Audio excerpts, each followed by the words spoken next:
For 38 years, I drove a delivery truck before dawn. And I want you to understand what that means. Before I tell you the rest of it, because the meaning of those 38 years is the whole heart of this story.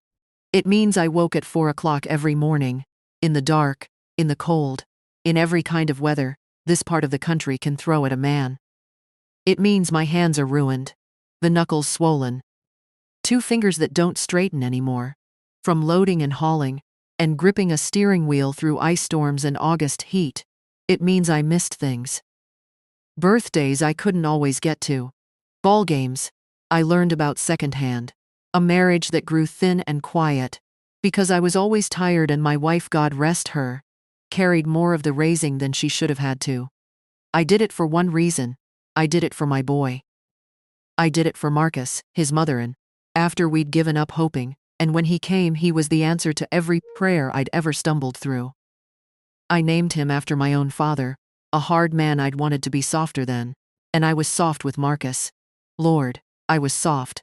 I gave that boy everything I never had, and I gave it gladly, and I never kept score, and I want to stop and sit with that phrase for a moment, never kept score, because it turns out that not keeping score is its own kind of mistake.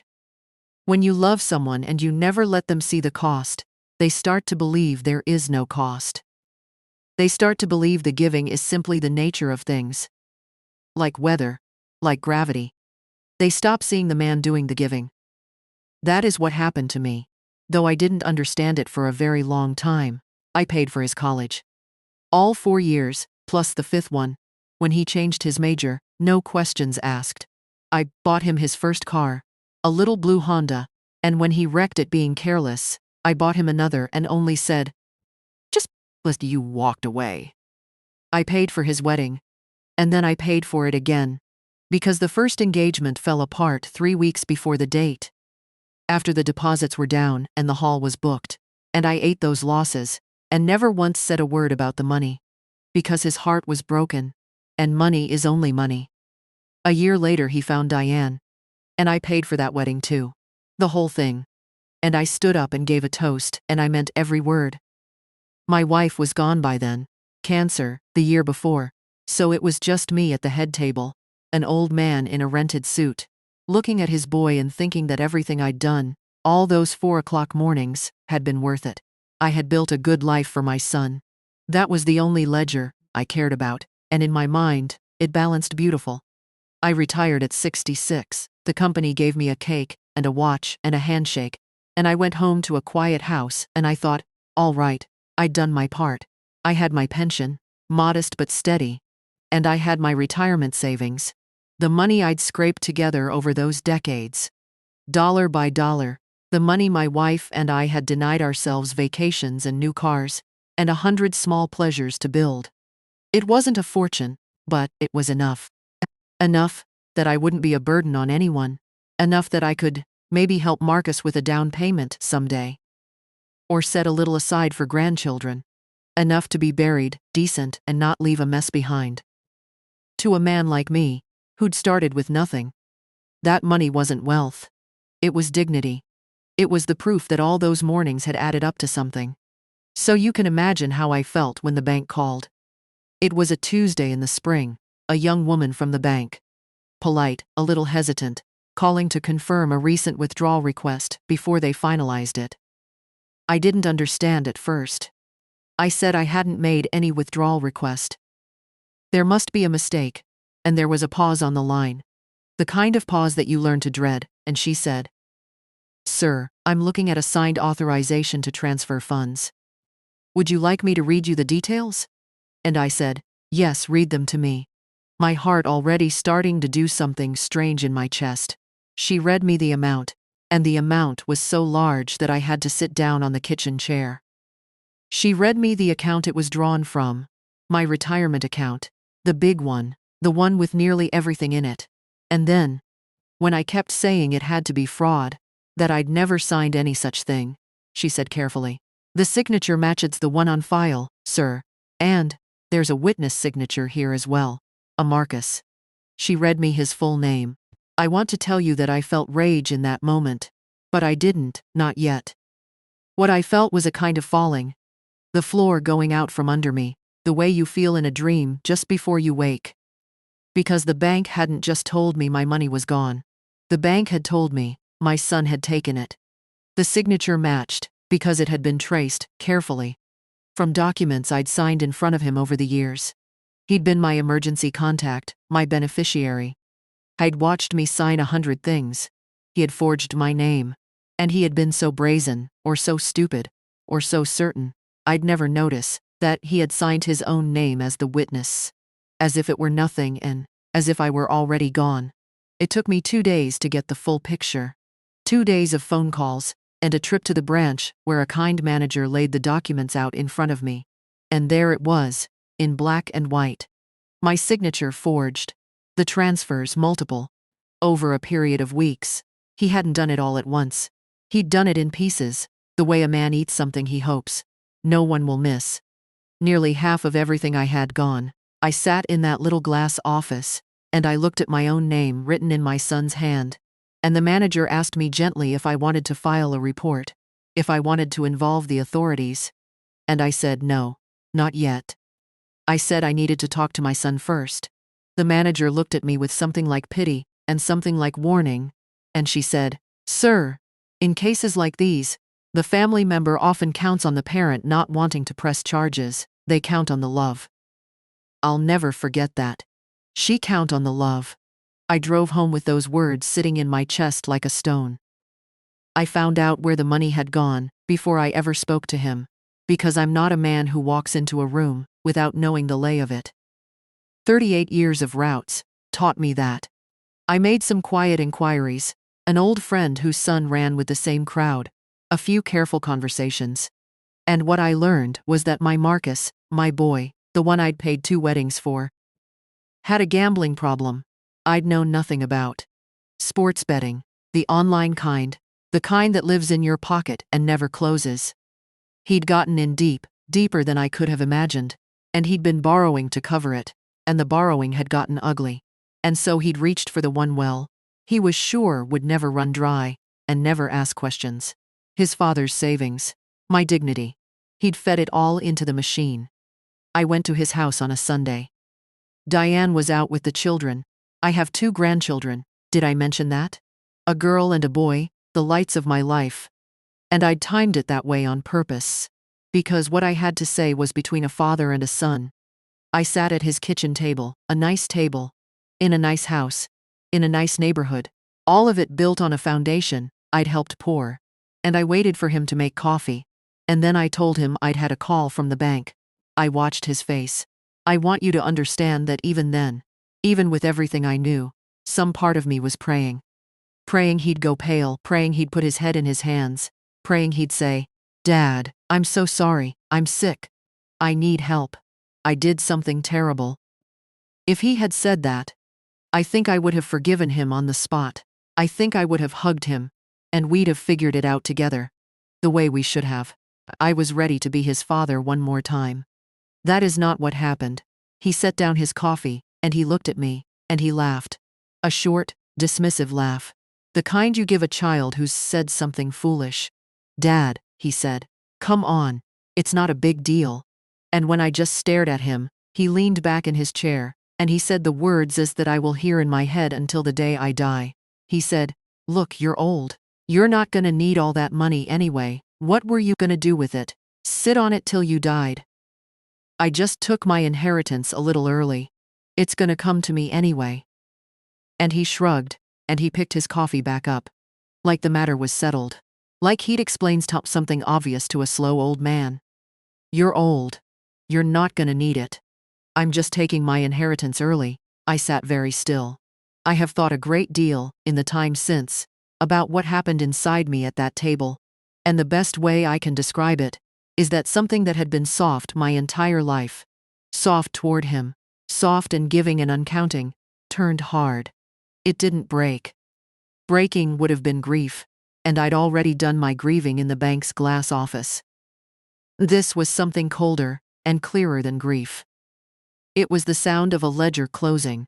For 38 years I had refused to keep score, and in one afternoon, my son had handed me the final tally, and it showed me exactly what he thought I was worth. Not a father, not a man. An account to be drained. A death he was tired of waiting for. I didn't scream.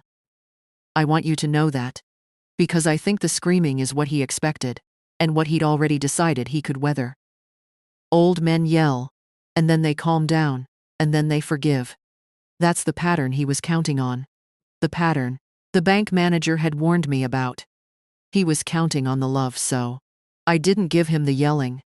I didn't beg, either, didn't plead with him to understand what he'd done to me, didn't let him see how deep the cut went. Just nodded, slowly, like I was taking it in. I said, "Well, I suppose that's how you see it." And I finished my coffee, and I thanked him for it, and I drove home. I could see in his face that he thought he'd won.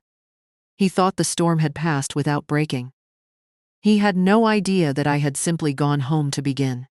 Because here is the thing my son had forgotten, in his certainty that I was old and soft and finished. I had spent 38 years keeping records. Delivery logs, manifests, signatures, times, dates. My whole working life had been the careful documentation of where things went, and who received them. I was a man who kept paper. And I was about to keep more of it than my son had ever dreamed. Over the following 2 weeks, I built a file. I went back to the bank and I got certified copies of every forged document, every transfer record, every account statement. I laid them out on my own kitchen table, and I organized them by date, the way I'd organized routes, and I made a timeline so clear a child could follow it. I got copies of his witness signature beside my forged one. I documented the amounts, every penny, down to the cents, because the cents matter. When you're proving a man knew exactly what he was doing. And then I did the thing that I think frightened him most. When it finally came out, I went, and I spoke to a detective. I'd found him through the bank, a fraud investigator named Reyes. A patient man who'd seen this 100 times, and was neither shocked, nor moved by it. Which was exactly what I needed. I told him everything. And I showed him the file, and he looked through it slowly.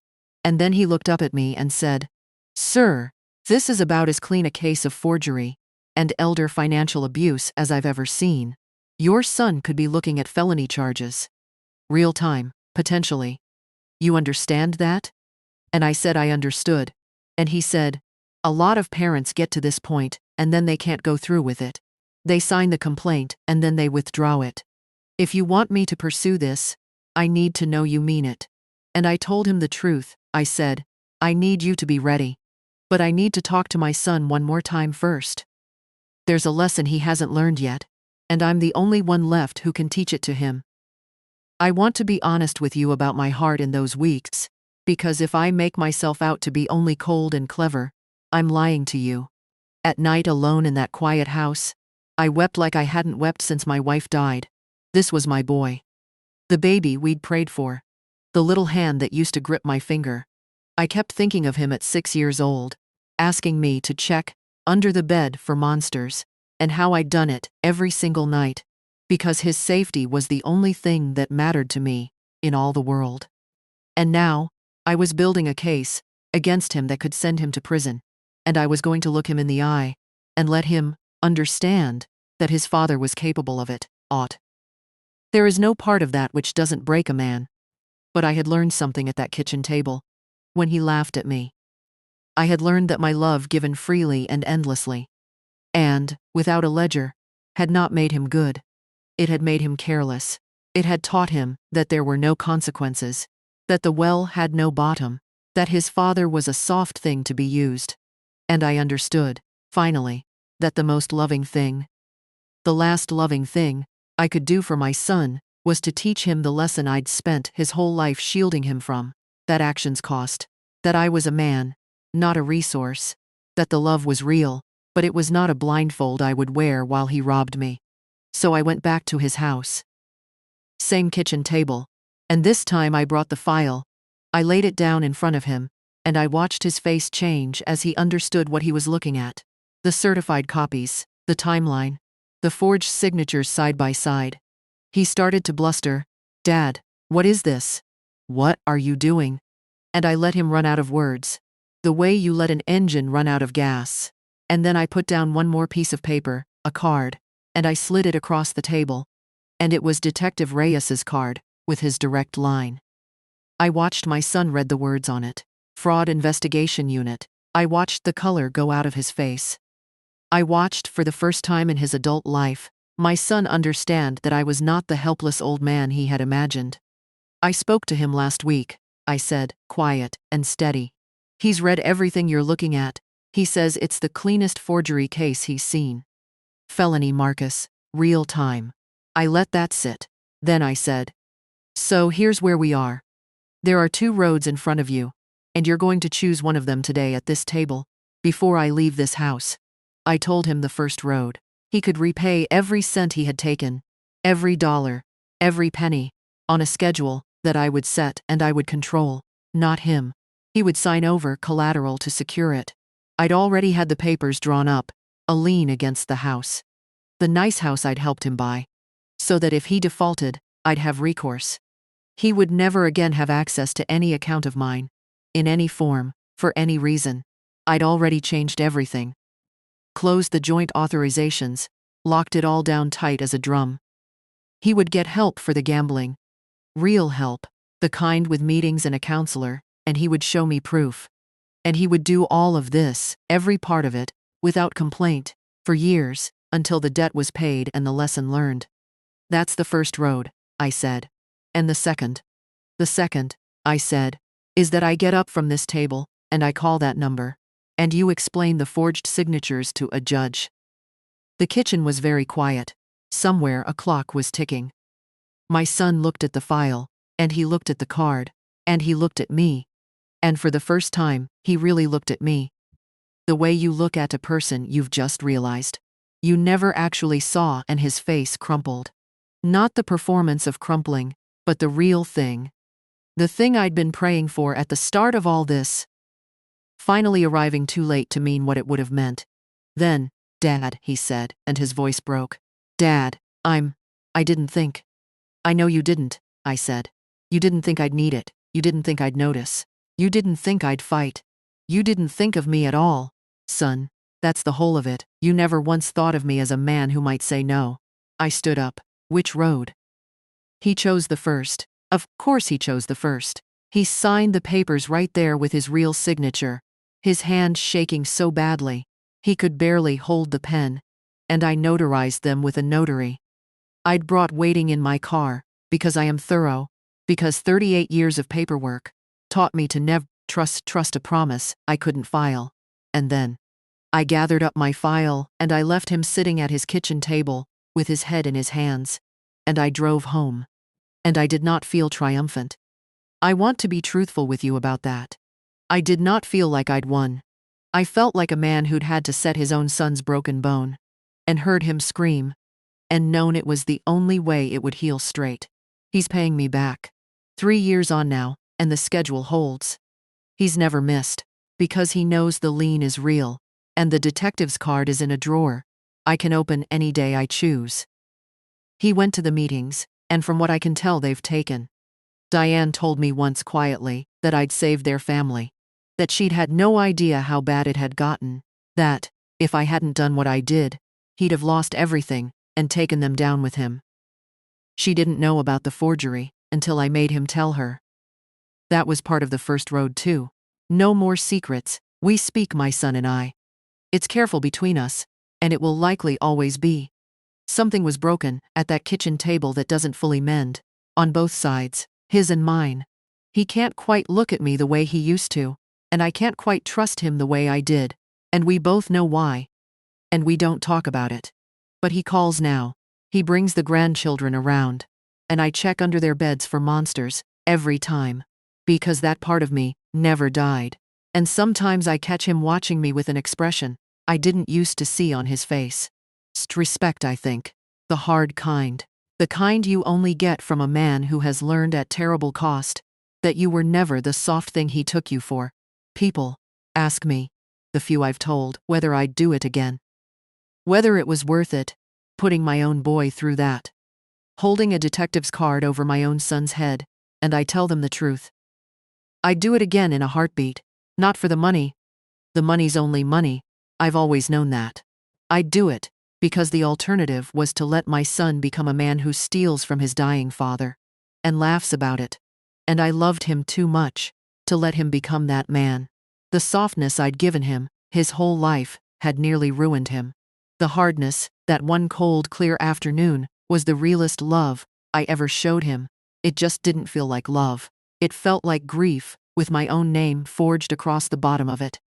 And I carry that. The way I carry the ruined knuckles in the 4 o'clock mornings, as the cost of having been, for 38 years and one final reckoning, somebody's father.